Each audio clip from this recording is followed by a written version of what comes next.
நான்கு பூவின் கதை. ஒரு ரோஜா செடியில் 4 பூக்கள் பூத்தது.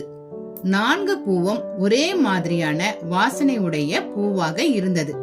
குணங்கள் மட்டும் வெவ்வேறாக இருந்தது. குணத்திற்கு தகுந்தாற்போல் பலன் கிடைத்தது. 4 பூக்களின் குணத்தையும் பலனையும் பார்ப்போம். இதில் ஒரு பூ மட்டும் திமிரும் ஆணவமும் உடைய பூவாக இருந்தது.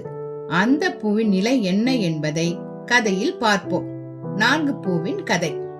தோட்டத்தில் பூத்த 4 பூக்களும் ஒரு பூ வியாபாரி வாங்கி சென்றார். 4 ரோஜா பூவையும் 4 பூ மாலையில் வைத்து கட்டினார். அந்த 4 மாலையும் விற்பனைக்கு வைக்கப்பட்டது. முதலாவது மாலை ஒருவர் கோவிலுக்கு வாங்கி சென்று சாமியின் கழுத்தில் போட்டார். ரொம்ப நல்ல மாலை, நல்ல எண்ணமும் மனமும் குணமும் உடைய மாலை ஆகையால் சாமியிடம் சேர்ந்து விட்டது. சாமிக்கு போடப்பட்ட அந்த மாலை காய்ந்த பிறகு பதப்படுத்தி ஊதுவத்தியாக செய்யப்பட்டு திரும்பவும் சாமிக்கே ஏற்றப்பட்டது. இரண்டாவது பூமாலையை பார்ப்போம். இரண்டாவது பூமாலை ஒருவர் வாங்கி சென்று கல்யாண மணப்பெண்ணுக்கு போடப்பட்டது.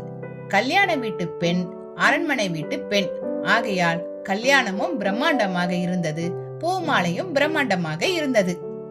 இந்த பூமாலையும் காய்ந்த பிறகு பதப்படுத்தி பத்திரமாக அரண்மனை பெட்டகத்தில் வைக்கப்பட்டது.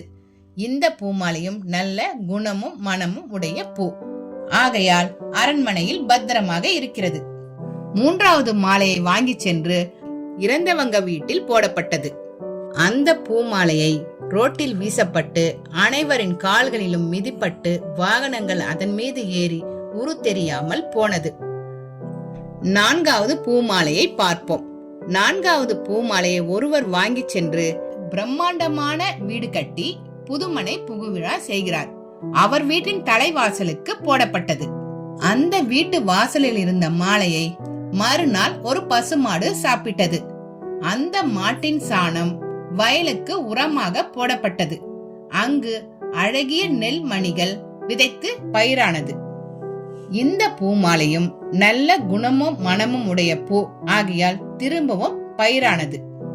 இந்த கதையில் குணங்களுடைய பூ உதவியது, ஆணவத்தால் ஆடும் பூ உரு தெரியாமல் போனது என்பதை உணர்த்துகிறது. மனிதனின் வாழ்க்கையும் இது போல்தான். இந்த கதை பிடித்திருந்தால் லைக் பண்ணுங்க, ஷேர் பண்ணுங்க, மறக்காம சப்ஸ்கிரைப் பண்ணுங்க. தேங்க்யூ.